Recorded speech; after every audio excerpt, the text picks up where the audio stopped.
Bersyukur kepada Allah dengan mengucapkan Alhamdulillahi Rabbil Alamin. Berselawat kepada Rasulullah dengan mengucapkan Allahumma salli ala Sayyidina Muhammad wa ala ali Sayyidina Muhammad. Allahumma salli wa sallim wa barik alaih. Yang sama-sama kita hormati Bapak Ketua beserta seluruh pengurus Masjid Al-Qalam, hadirin hadirat, muslimin muslimat, alim ulama, cerdik pandai, tokoh masyarakat. InsyaAllah kita semua dimuliakan Allah subhanahu wa ta'ala. Amin ya rabbal alamin.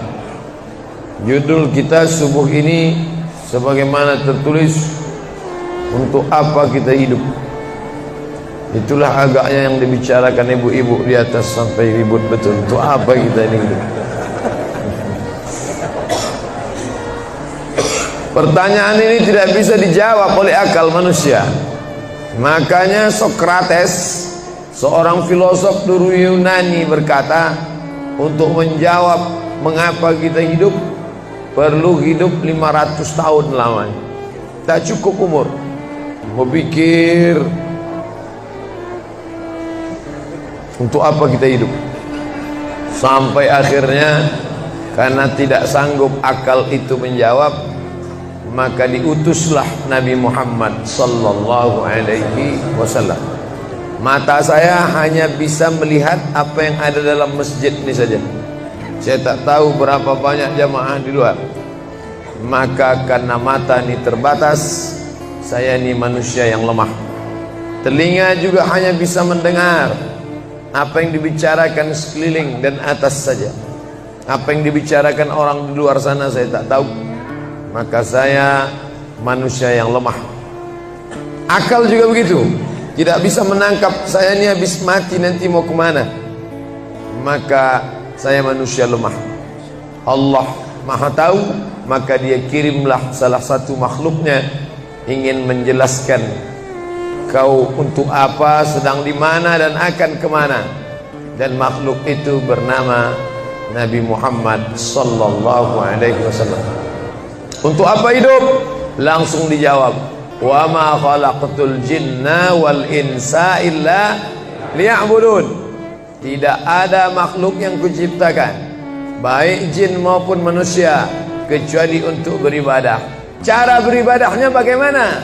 Langsung dijawab, wa ma arsalnaka illa rahmatan lil alamin. Bagaimana cara perbuatannya?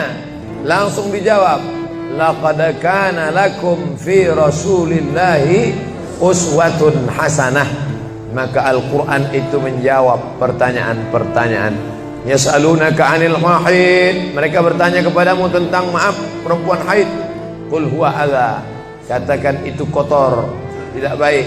Yas'alunaka 'anil yatama, mereka bertanya kepadamu tentang anak yatim. Yas'alunaka 'anil khamri wal maisir, mereka bertanya kepadamu tentang khamar dan judi. Yas'alunaka madza yunfiqun, mereka bertanya kepadamu apa yang mesti mereka sedekahkan.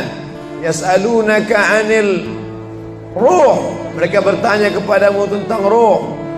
Qulir ruhu min amri rabbi, katakan ruh urusan Allah Subhanahu wa taala.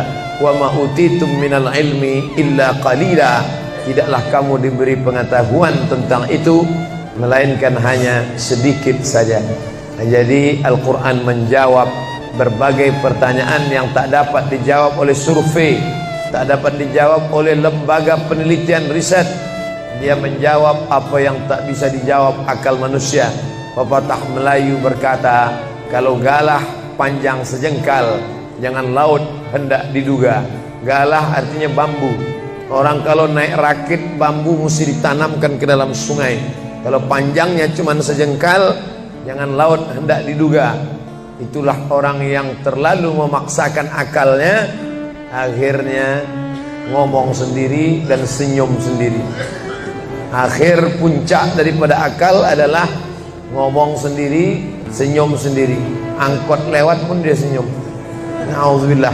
Oleh sebab itu kita yang sangat rendah, hina ini mengaku lemah. Aku berserah kepada Engkau ya Allah. Berserah itu bahasa Arabnya istislam. Makanya kita ini tadi mengaku di hadapan Allah hanifan musliman. Aku condong kepada kebenaran, musliman, dan aku hanya berserah diri kepada Engkau ya Allah ya Rabbal Alamin. Makanya apa kata Allah kita ikut. Padahal ini akhir pekan, weekend, maunya santai, tapi kita ikut apa kata Allah Subhanahu wa taala. Bangun subuh ikut. Padahal ini mestinya santai di rumah, tidur-tiduran, membalaskan sakit hati hari Senin, hari Selasa, hari Rabu, hari Kamis, hari Jumat. Ini hari Sabtu, tapi justru hari Sabtu bersusah payah, berdingin-dingin di luar. Bahkan kabarnya jam 3 sudah ada yang datang ke masjid ini. Bahkan ada yang mabit di samping danau. Bayangkan itu, orang mabit di Musdalifah, yang mabit di samping danau. Oleh sebab itu maka ini apa yang membuat makhluk ini bisa begini? Itu semua adalah orang-orang yang mengerti untuk apa kita hidup.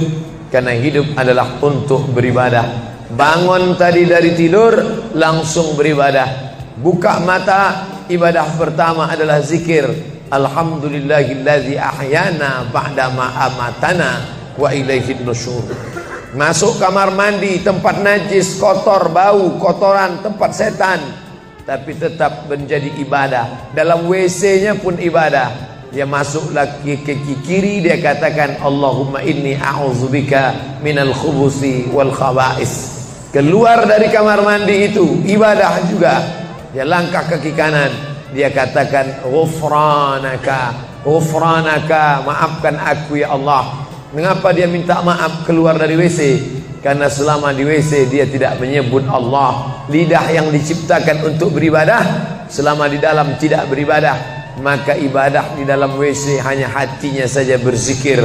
Tak boleh menyambut seruan azan. Terdengar suara azan masuk ke WC, Allahu Akbar, Allahu Akbar, Allahu Akbar. Oh, tak boleh. Tak boleh mengucapkan salam. Assalamualaikum, Nabi diam. Assalamualaikum, Nabi diam. 3 kali diucap, Nabi diam. Selesai keluar dari toilet, WC, barulah Nabi menjawab Waalaikumsalam warahmatullah. Karena tidak boleh menyebut nama Allah, maka minta ampun keluar dari WC. Karena lidah yang semestinya dipakai untuk menyebutmu ya Allah, berzikir mengingatmu ya Allah, tadi tak kupakai selama beberapa menit di dalam. Maka dia katakan ghufranaka. Lalu kemudian melihat wajah di cermin, mana tahu ada kotoran di mata. Jangan sampai kita berjumpa sama orang di masjid, orang senyum, kita senyum, yang disenyumkan orang kita. Maka lihat dulu baik-baik. Maka ketika melihat wajah, dia pun menjadi ibadah. Allahumma kama hassanta khalqi fahassin khuluqi. Sebagaimana kalau kau sudah perbaiki bentuk ciptaanku ini menjadi sempurna, maka perbaikilah akhlakku ya Allah. Lalu setelah itu berangkat dari rumah menuju masjid, beribadah juga. Bismillahi tawakkaltu 'ala Allah, la haula wala quwata illa billah. Setiap langkah kaki ke Masjid Al-Qalam ini bernilai 1 langkah menghapus dosa.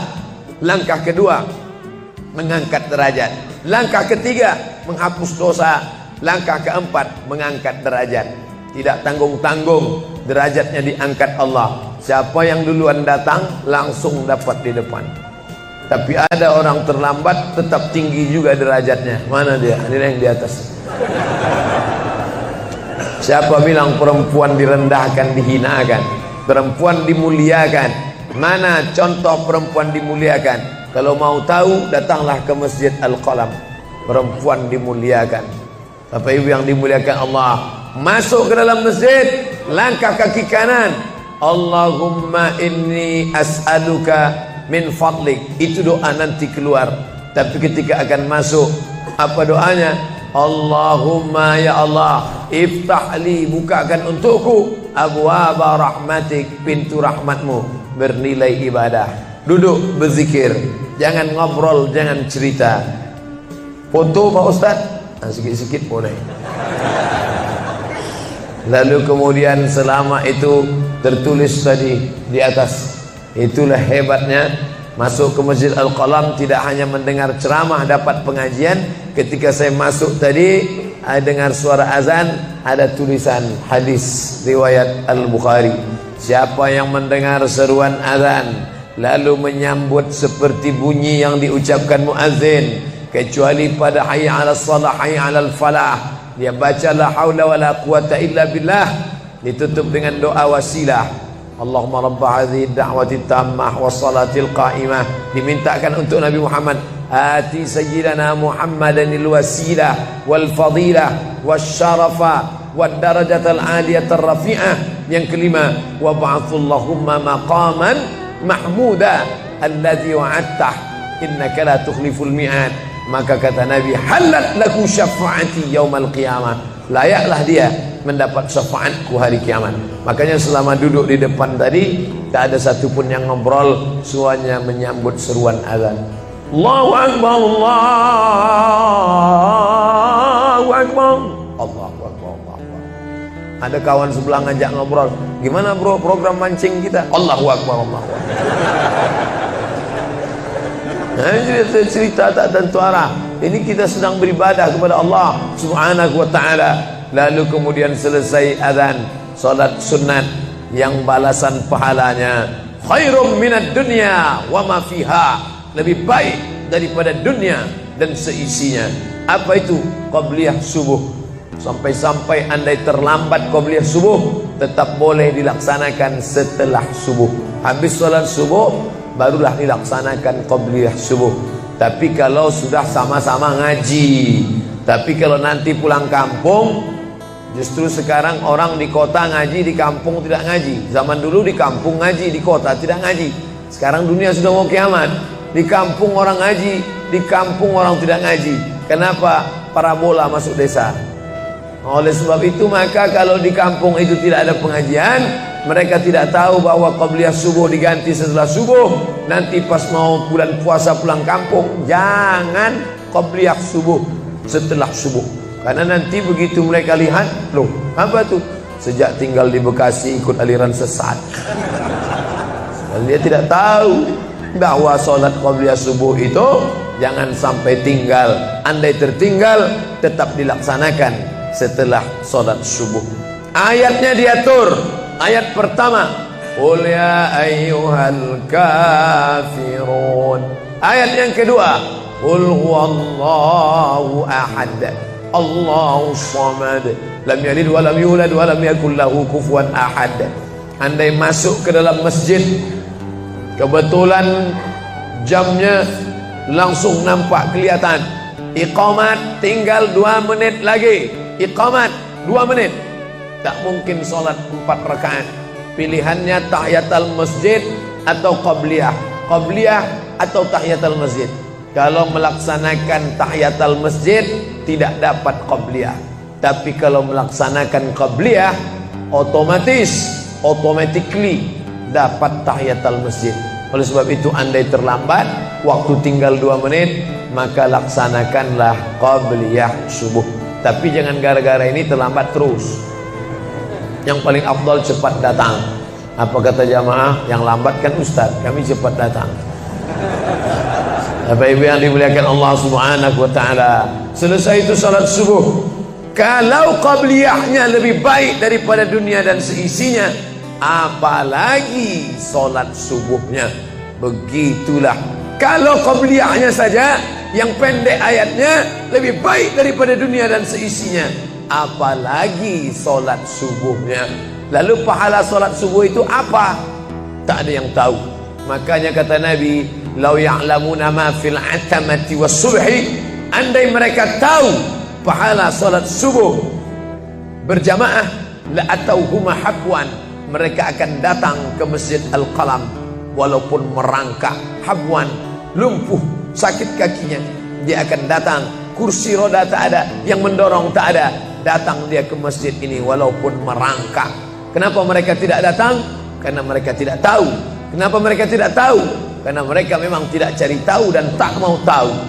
Dan sampai masanya mereka nanti akan menyesal saat melihat orang-orang mendapatkan balasan muttaqiina fiha 'alal araik, Mereka duduk di atas kursi-kursi istana surga, tersenyum melihat orang-orang yang dulu tak peduli pada sholat subuh. Mudah-mudahan kita semua istiqomah insyaallah. Jadi Ustadz, kalau hidup ini cuma untuk ibadah, sholat, masjid, baca Quran, zikir, gimana kami mau mencari nafkah? Gimana kami mau buka ruko? Gimana kami mau bisnis? Gimana kami mau tanam kelapa sawit? Gimana kami mau proyek batubara? Gimana kami mau ternak ikan?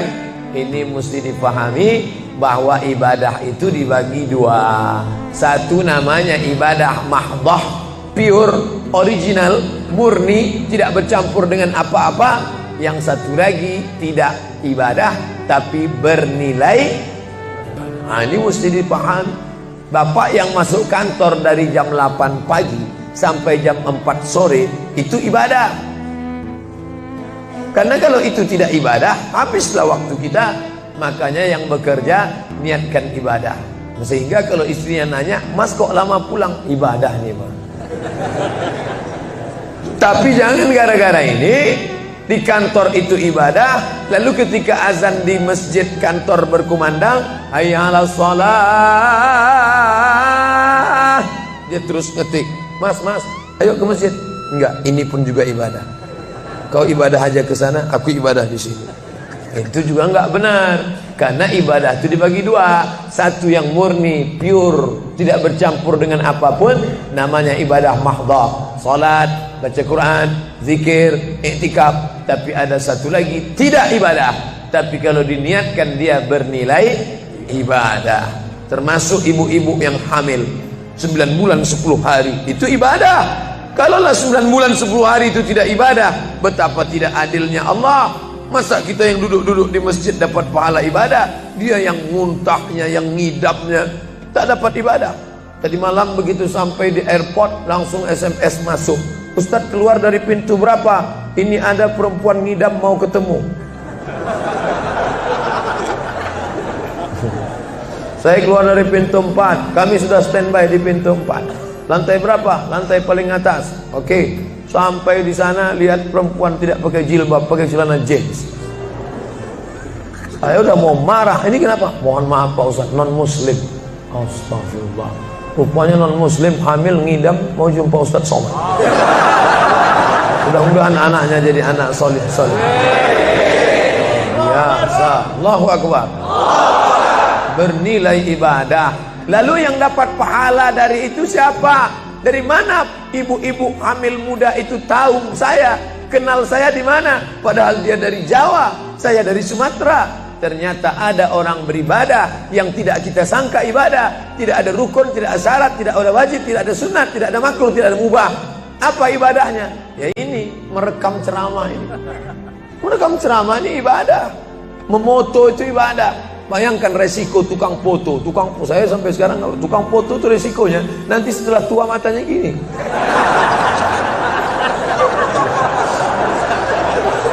Tapi kalau mereka niatkan ikhlas untuk ibadah, maka insya Allah sehat walafiat. Ini sampai sekarang yang banyak moto-moto ustaz itu mana ada matanya tetap aja sehat. Kenapa? Karena diniatkannya untuk ibadah. Hidup ini kalau berniat ibadah tidak ada capeknya, tidak ada lelahnya. Kenapa? Karena mengharapkan balasan dari Allah. Ilahi anta maksudi wa ridhaka matlubi. Yang kumaksud hanya Engkau ya Allah, dan ridhamu lah yang kucari. Suatu ketika saya sampai di sebuah kabupaten kota, saya tanya ke Pak Bupati, "Pak, ya, kenapa Bapak buat pengajian untuk PNS hari Kamis pagi? Pagi Kamis buat pengajian tablik akbar. Apa manfaatnya menurut Bapak sebagai pimpinan daerah?" Ternyata Ustadz Somad, kami sudah coba formula macam-macam untuk PNS ini. Pertama kami undang motivator dari Jakarta. Akhirnya di gedung hotel dengan biaya mahal. Lalu kemudian dengan infokus, suara menggelegar. Semangat, semangat, semangat. Keluar dari situ lesu. Motivatornya pulang, pegawai letoy. Akhirnya kami buat undang tentara dengan bapak polisi, baris berbaris, siap, siap. Pak polisi pulang, gak siap lagi. Ternyata yang disentuh paling mantap bukan fisiknya, bukan matanya, bukan pakai infokus, bukan pakai suara menggelegar, tapi yang disentuh adalah hati. Dan satu yang bisa menyentuh hati itu adalah agama. Itulah makanya ibu bapak coba nanti kalau mau buat praktek, buat satu kota, buat satu lagi kota, ada dua kota. Kota ini buat voucher namanya sumbangan. Kota ini buat juga voucher tulisannya sodakoh. Lihat mana yang paling banyak diambil umat Islam, sumbangan apa sodakoh? Sodakoh, padahal nilainya sama. Sumbangan 100.000, sodakoh 100.000. Bapak ibu silakan ambil untuk anak yatim fakir miskin kita. Pasti voucher yang paling banyak diambil adalah sodakoh. Kenapa? Karena mereka menganggap sumbangan tak ada pahalanya, karena bukan bahasa Arab. Apa dia? Sumbangan.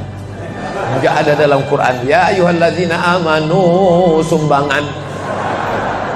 Yang ada adalah sedekah. Innamas shadaqatu lil fuqara wal masakin wal 'amilina 'alaiha wal mu'allafati qulubuhum wa fir riqab wal gharimin wa fi sabilillah wa ibnis sabil. Itulah mengapa yang disentuh itu bukan nalar otaknya, tapi yang disentuh itu adalah hatinya. Ala fil jasadi mudghah, ketahuilah dalam jasad itu ada segumpal. Idza salahat salahal jasadu kulluh, kalau yang segumpal itu baik maka yang lain ikut menjadi baik. Wa idza fasadat fasadal jasadu kulluh, kalau yang segumpal itu rusak, jahat, kotor, hitam, gelap, maka yang lain ikut menjadi rusak. Ala wahyal qalb, hati. Jagalah hati.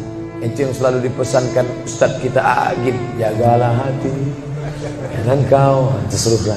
Bapak ibu yang dimuliakan Allah, salah satu yang merusak manusia sekuler, membagi dua.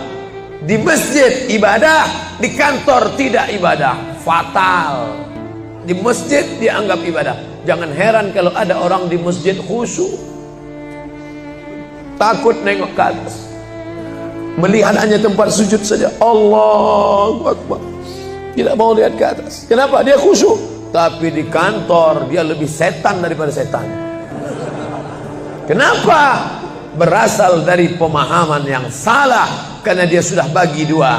Di masjid ibadah, di kantor tidak ibadah. Bahkan yang lebih fatal, yang kotor-kotor di kantor bisa dibersihkan di masjid. Kotor. Akhirnya untuk membersihkannya pergi dia ke masjid. Laundry yang paling besar Masjidil Haram. Sampai di sana nangis di pintu Ka'bah. Ya Allah, dah selesai bersih. Enak aja. Bukan begitu ajaran Islam. Labbaik Allahumma labbaik, labbaik Allahumma labbaik. Apa kata malaikat? La labbaik wala sa'daik. Kau tidak dapat panggilan, kau tak dapat kebahagiaan, kau tak dapat haji mabrur, kau tak dapat surga. Zaduka haram, karena kau berangkat dengan uang haram. Oleh sebab itu pemahaman Islam mesti utuh. Semua adalah ibadah. Kalaulah gerak tidak ibadah, betapa menyakitkannya bapak-bapak polisi di jalan raya kena panas terik, padahal dia tidak ada penutup kepala di atas, berkeringat berpeluh. Mereka tetap merasakan itu sebagai ibadah. Tentara yang membela negara, angkatan laut di perbatasan sana, datang kapal-kapal perompak dari Thailand ingin mengambil ikan kita, tenggelamkan. Itu kalau tidak nilai ibadah, dia takut. Jangan-jangan sebelum kita tenggelamkan, kita duluan ditembaknya tenggelam. Maka itu mesti ada nilai ibadah di dalamnya. Itulah yang membangkitkan semangat jihad. Jamaah bertanya, Ustadz kemarin dari Jambi, terus kemudian terbang ke Miri, besok baru pulang ke Pekanbaru. Apa Ustadz? Saya lihat Ustadz dari tadi mengantuk saja. Iyalah, sampai tadi malam ke hotel jam 12, baru tidur jam 1 karena ada yang mau ditulis. Jam 3.30 sudah bangun ceramah. Tapi begitu berjumpa dengan jamaah orang ramai, bangkit semangat. Habis ceramah ini tanya jawab, semangat lagi.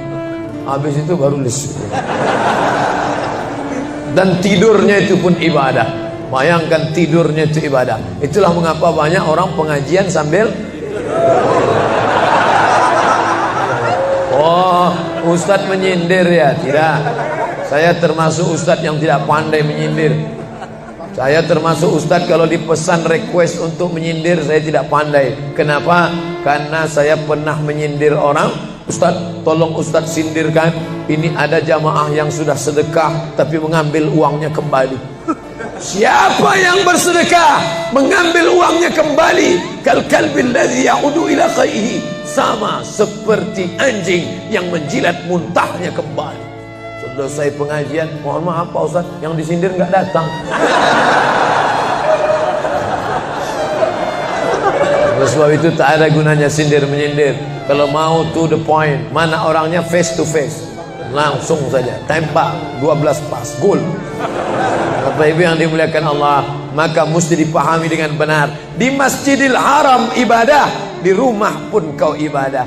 Istri yang dari mulai pagi memasakkan suami, dibantu oleh pembantu membuatkan minuman, membesarkan anak, menyusukan anak 2 tahun lamanya, melahirkan, meregang nyawa ibu melahirkan anak, ibadah.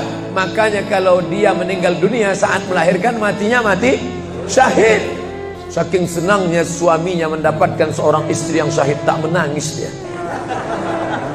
Begitu tegarnya bapak, tidak meneteskan air mata. Tidak Pak Ustaz, aku melepas seorang syahid, 3 syahid lagi siap menanti.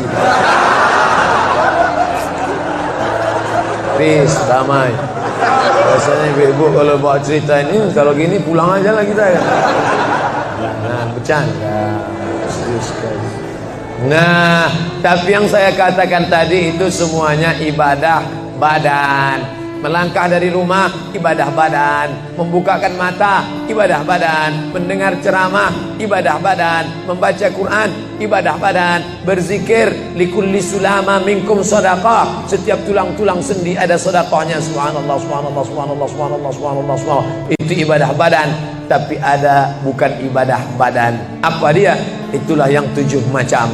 Zakat, wakaf, infak, sedekah, wasiat, hibah, ghanimah. Nah, itu ibadah harta. Mana yang lebih banyak? Ibadah harta apa ibadah badan? Ibadah badan. Kalau ibadah harta tak banyak. Zakat, wakaf, infak, sedekah, wasiat, hibah, ghanimah, rampasan perang. Tapi kalau ibadah badan, setiap gerak adalah ibadah. Makanya kita mesti bergerak. Di kulli harakah barakah. Setiap ada gerak pasti ada berkah. Makanya tak boleh tidak bergerak. Air sumur kalau tidak ditimba, air itu akan busuk, butek, warnanya pun tidak ada seperti minyak di atas. Mata air mesti terus berganti. Darah harus tetap mengalir, jantung harus tetap berdetak. Makanya jangan pernah kosong dari aktivitas. Fa iza farata fansab. Selesai dari satu ibadah, pindah ibadah lain. Selesai ibadah tegak, pindah ibadah ruku. Habis ibadah ruku, pindah ibadah tegak. Habis ibadah tegak, pindah ibadah sujud. Habis ibadah sujud, pindah antara 2 sujud. Selesai sudah salat, lalu kemudian puasa. Selesai puasa, lalu kemudian berzakat. Selesai zakat, lalu kemudian mengitari Ka'bah. Subhanallah walhamdulillah wa la ilaha illallah wallahu akbar. Selesai itu melontar jumrah. Selesai itu menggunting rambut. Selesai itu berzikir. Tidak pernah kosong. Sampai kapan? Sampai malaikat maut mencabut nyawa dan ucapan terakhir yang keluar dari mulut adalah la ilaha illallah. Itulah jawaban tentang pertanyaan untuk apa kita hidup di dunia. Nanti kalau ada anak, ibu, bapak, tetangga, kawan, sahabat, andai tolan bertanya, untuk apa kita ini hidup? Tak usah jawab, putarkan aja videonya. Itulah enaknya zaman sekarang. Kalau dulu mesti diingat. Saya dulu pulang sholat Jumat, mak saya manggil, sini ya mak, ceritakan apa isi khutbah khotib tadi di masjid. Gini. Itulah awal saya ceramah. Jadi saya paham mengapa saya menjadi ceramah sekarang.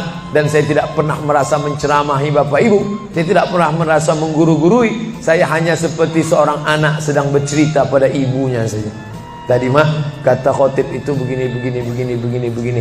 Anak sekarang enggak. Apa kata khotib tadi? Ini MP3-nya.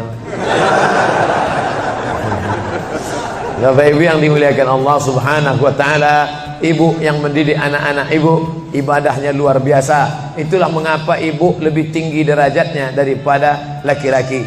Ilzam rijlaiha, kau urus tapak kakinya, fathammal jannah, kau dapati surga di sana. Di bawah tapak kakinya surga, al jannatu surga, tahta di bawah aqdam kaki al ummahat, ibu-ibu. Kenapa begitu? Karena ibadah dia yang luar biasa, tidak bisa dilakukan oleh laki-laki. Salat kita bisa, puasa kita bisa, tawaf kita bisa, sa'i kita bisa, melontar jumrah kita bisa, tahallul kita bisa. Tapi ada yang kita tak bisa. Apa dia? Mengandung. Kita tak bisa. Siapa yang mau coba mengandung, keluar dari sini, ambil bola voli, ikat di perut. Melahirkan, kita tak bisa. Siapa yang ingin coba melahirkan, keluar dari sini, telanlah jeruk bulat-bulat. Habis itu keluarkan bulat-bulat. Menyusukan, kita tak bisa. Dan itu ibadah. Tapi bukan ibadah mahdhah. Dia tidak selevel dengan sholat, zakat, puasa, haji. Tapi ibadah ini berkualitas. Ibadah badan, sudah. Ibadah harta, sudah. Ada ibadah yang terakhir, yang ketiga. Kalau ibadah badan berkeringat, lelah, capek. Ibadah harta, duit habis. Tapi ada ibadah satu lagi, tak nampak di mata. Apa dia? Ibadah hati. Itulah dia ikhlas. Orang yang ikhlas tak tampak. Ikhlas, ridha, qanaah, tawakal, zikir, muhasabah, muraqabah, tazkiyatun nafs, mensucikan hati dari penyakit hati, riya, sum'ah, takbur, sombong, hasad, busuk hati. Itu ibadah. Kenapa begitu? Disitulah letak adilnya Allah. Man bana masjidan, siapa yang bangun masjid, banallah mislahu baitan fil jannah, dibangunkan Allah untuknya satu istana di dalam surga. Bapak ibu yang ikut membangun masjid ini, mudah-mudahan diberikan Allah Ta'ala balasan melimpah ruah. Kami nggak bisa Pak Ustaz, jangankan bangun masjid, buat rumah kami aja kami nggak bisa. Allah Maha Adil. Kalau kau tidak bisa dengan ibadah harta, maka engkau dengan ibadah tangan. Apa dia? Ikut gotong royong masjid. Nampak ada pembangunan masjid, ikut ngecornya, pasangnya. Tapi dengan syarat menyelesaikan masalah. Jangan buat masalah. Man shalla isnatai asyarata raka'ah, siapa yang salat 12 rakaat fil yaumi wal lailah, sehari semalam, bunyalahu bihinna baitun fil jannah, dibangunkan untuknya satu istana di dalam surga. Sama macam orang yang bangun masjid, salat 12 rakaat. Kamu bisa bangun masjid? Bisa. Bagus. Kamu? Saya nggak bisa. Amal saya apa? Tenang, ada amal. Allah Maha Adil. Salat 12 rakaat.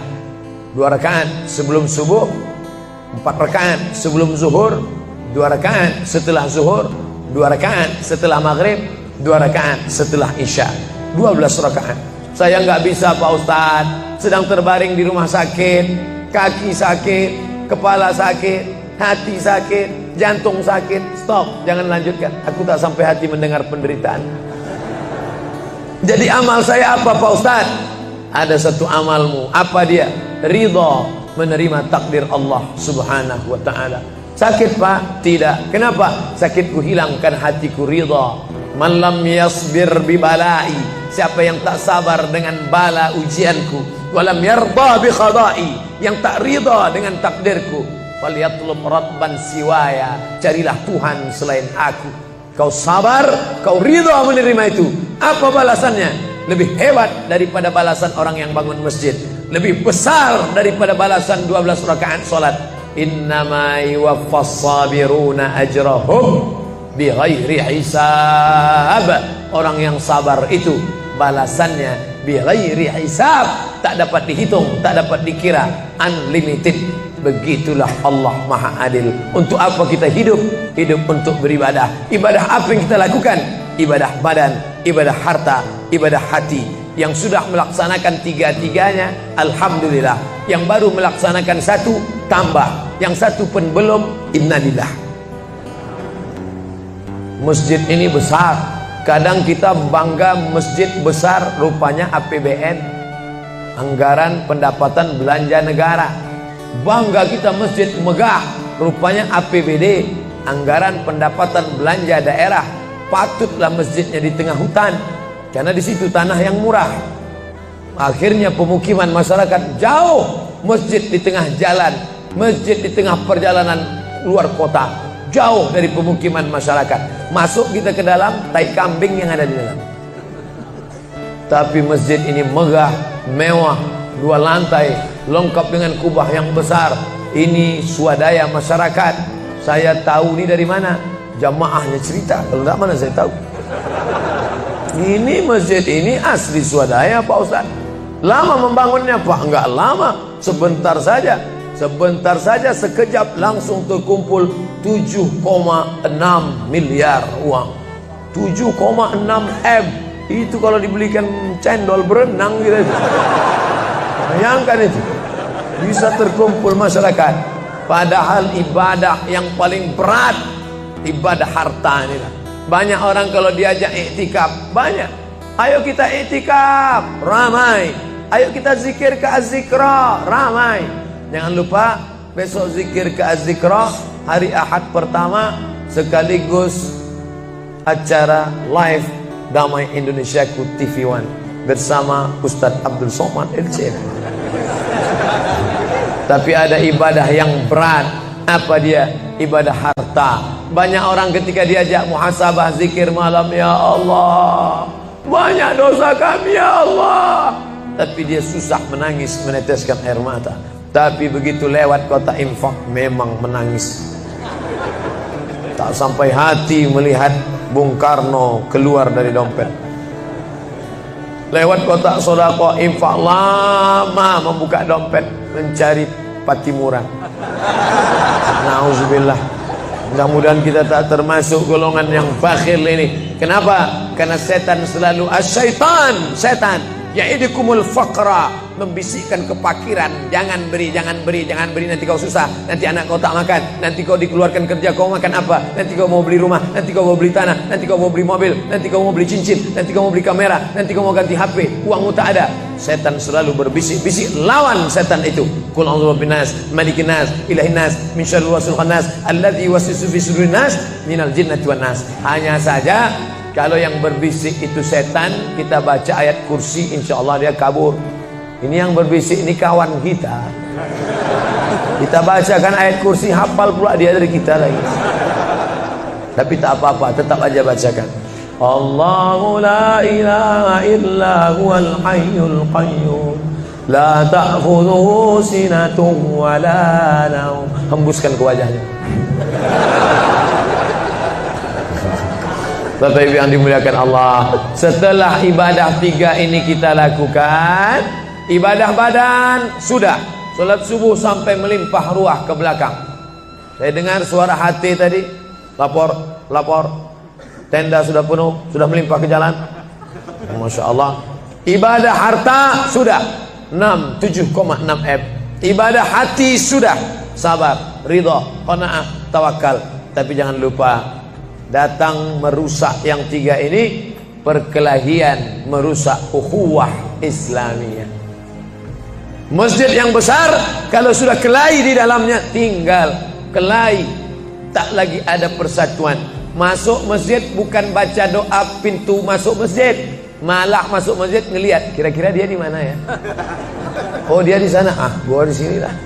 Oh di sini, dia di sini. Sampai akhirnya satu hari terlambat, lupa ngelihat. Allahu Akbar, rupanya dia di samping. Jangan kelahi. Wa'tasimu bihablillah, berpegang teguhlah dengan tali Allah. Tali Allah itu apa? Al-Quran dan Sunnah. Apalagi ulama, nggak ngerti Quran, nggak ngerti Sunnah, tanya ulama. Al-ulama warasatul anbiya. Wa'tasimu bihablillah, berpegang teguh dengan tali Allah. Wala tafarraqu, jangan berpecah belah. Coba lihat bunyi ayatnya. Andai ayat itu sampai bihablillah titik sudah cukup. Berpegang teguhlah dengan cara tali Allah, cukup. Mengapa ujungnya tetap ditutup? Wala tafarraqu, jangan berpecah belah. Karena banyak orang yang sudah baca Quran, sudah sholat, sudah puasa sunat, tapi hatinya pecah bercabang.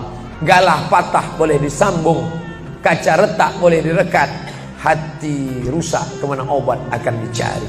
Oleh sebab itu kalau ada fitnah-fitnah, tabayun, klarifikasi. Jangan suudzon. Ijtanibu katsiran minaz-zan. Kepengurusan masyarakat, jamaah, sayang kebersamaan rusak. Gara-gara apa? Gara-gara nila setitik rusak susu sebelanga. Gara-gara api di dalam sekam, ada kulit padi bertimbun, di dalamnya itu ada setitik api, tiba-tiba api menyala, akhirnya semua menjadi abu, dan abu dihembus angin, tak berkesan sama sekali. Hilang 3 ibadah. Ibadah badan hilang, ibadah harta hilang, ibadah hati hilang. Gara-gara apa? Berkelahi. Ingat, setan tak pernah berhenti. Inna syaitan, setan ya isa'an ya'budahul musallun. Setan kalau sudah melihat orang sholat, dia tidak lagi goda mereka untuk menyembah, sembahlah aku, sembahlah aku, sembahlah aku, sembahlah aku. Tidak. Tapi apa yang dia lakukan? Walakin fit tahrish, menanamkan permusuhan ke dalam hati orang yang sholat. Maka jaga ini, jangan kita bertengkar gara-gara masalah khilafiyah. Saya kalau jadi imam di masjid dekat rumah saya jadi imam, saya baca kunut. Dan imam-imam dekat rumah saya itu saya pesan harus baca kunut, karena saya berpegang mazhab Syafi'i. Tapi ketika sholat di Masjid Al-Qalam, saya tidak tahu jamaah di sini pakai kunut apa tidak. Saya tidak ingin merusak kebiasaan mereka. Mana tahu mereka ikut mazhab Hambali, mana tahu mereka Muhammadiyah, saya tidak tahu. Maka ketika diminta jadi imam, Ustaz jadi imam, batuk. Saya tak mau merusak, biarlah imam tetap saja. Rupanya imam di Masjid Al-Qalam tidak baca kunut, ya saya tetap ikut sholat. Apakah perlu saya ulang sholat saya? Tidak. Sholat saya sah, karena apapun ormasmu, apapun mazhabmu, mau NU, mau Muhammadiyah, mau Perti, mau Persis, mau Al-Irsyad, mau Jamaah Tabligh, mau FPI, mau mazhab Hanafi, mazhab Maliki, mazhab Syafi'i, mazhab Hambali, semuanya sepakat sholat subuh itu wajib.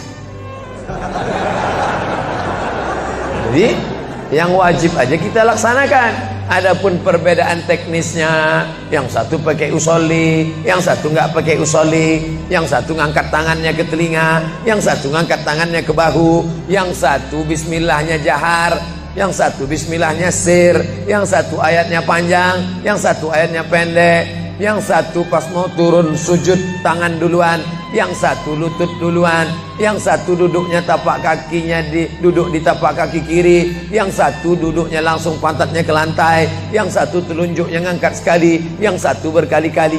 Itu masalah teknis simple sederhana. Ada masalah yang lebih besar. Apa masalah kita yang lebih besar? Membeli tanah baru untuk buat sekolah Islam, membeli tanah baru, ruko baru untuk buat apa? 212 mat, kita mat. Orang Islam belanja di warung Islam.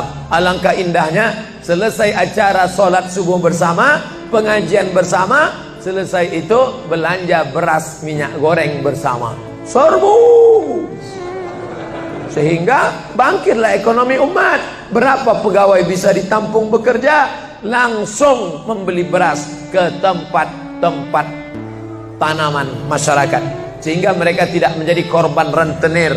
Musim menanam diulur, kasih pinjaman pupuk, pinjaman tanah. Masa musim panen ditarik, mereka menjadi korban rentenir lintah darat. Disedot darah mereka sampai kering dan mati. Kita selamatkan dengan apa? Dengan market. Masjid punya market.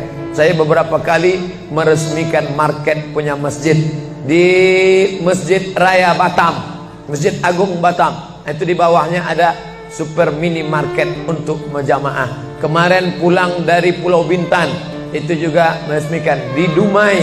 Begitu juga. Nah, ini 212 Mart. Terserah namanya apa. Ada 212 Mart, ada namanya Kita Mart, atau bisa juga buat Somart. Nah, bisa. Bapak Ibu yang dimuliakan Allah Subhanahu wa taala, maka visi misi kita ke depan, jauh melihat ke depan. Kami harus punya pusat perbelanjaan komunitas muslim, kami harus punya komplek perumahan muslim. Nah, ini semua yang akan menyelamatkan kita. Kalau sudah begitu, maka mengertilah untuk apa kita hidup. Dan setelah itu kita pun mati dalam keadaan tenang. Baru anak kita bisa berkata, mari kita antar jenazah almarhum Abdul Somad menuju tempat peristirahatan terakhir. Karena memang benar-benar istirahat.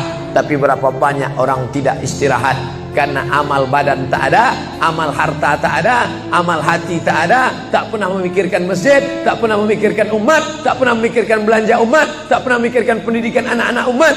Akhirnya mati yang layak untuk dia. Mari kita antar dia menuju azab pertama, akan menyusul azab-azab berikutnya. Na'udzubillah.